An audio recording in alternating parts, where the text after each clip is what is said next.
When we say Shiva, the word Shiva has become synonymous with the third eye. The third eye, what it means is, these two eyes are to look outside. These two eyes are capable of showing you the physicality of the existence. These two eyes can only perceive that which is physical. The third eye is an inward-focused eye. It's not going to open up upon your forehead. The third eye is an inward-looking eye. But you have heard stories, Shiva opened his eyes and he burnt Kama. In India, there is a god of love and lust called Kama. Kama means lust, which you don't like to face it head-on, so you make it love.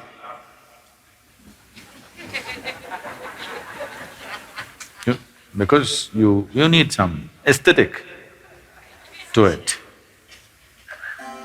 So, he hides behind a tree and shoots an arrow at Shiva's heart. Tuck, it hits him and Shiva gets a little disturbed. Then he sees it's Kama. That is, it's his own lust coming up.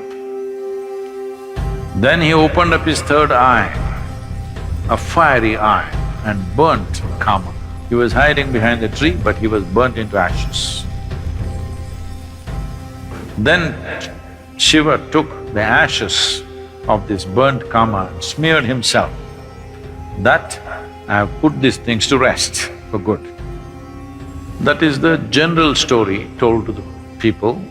But you tell me, your lust arises within you or behind the tree? No, you may go behind the tree, that's another matter.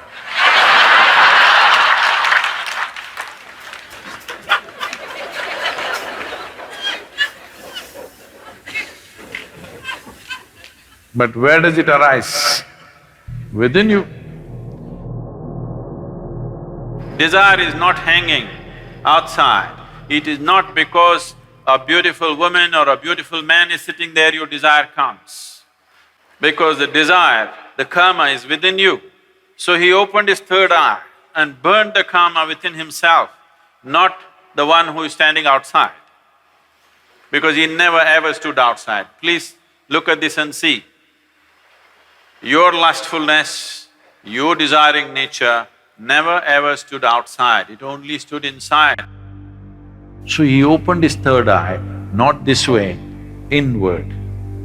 Then he saw this lustfulness, which essentially means that some aspects are built into you which makes you feel incomplete. So you think you will find completion only by going towards something or somebody. Lust is not just about opposite sex. Shopping is lust. Because you have to go towards something, only then life will be complete. Every desire is lust, because without that I cannot exist. I want that, because only when I have that, this will be complete. It may be a thing, it may be a position, it may be power, it may be sexuality, it doesn't matter what it is. Essentially, lust means it creates a sense of incompleteness within you and a longing for something that it makes you feel if you don't have that, you are not complete. So he decides to burn the Kama within himself. He burned the Kama and then instead of sweat, ash oozed out of the pores of his body. This is the yogic story. The common story told to the public is he was hiding behind the tree and he burnt him, opened his eyes and burnt him, and then he took that ash and smeared himself.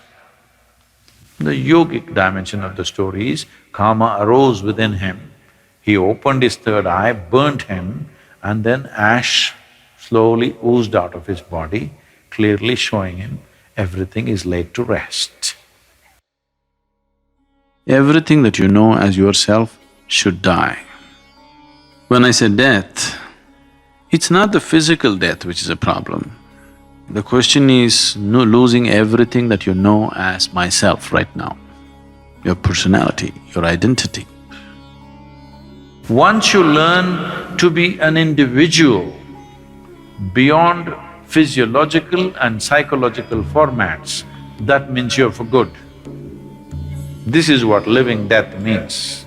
So if you know how to be an individual still, without physiological and psychological format, you are a living death. If you are a living death, you are eternal in your existence. It is time that you become living death so that you live eternally.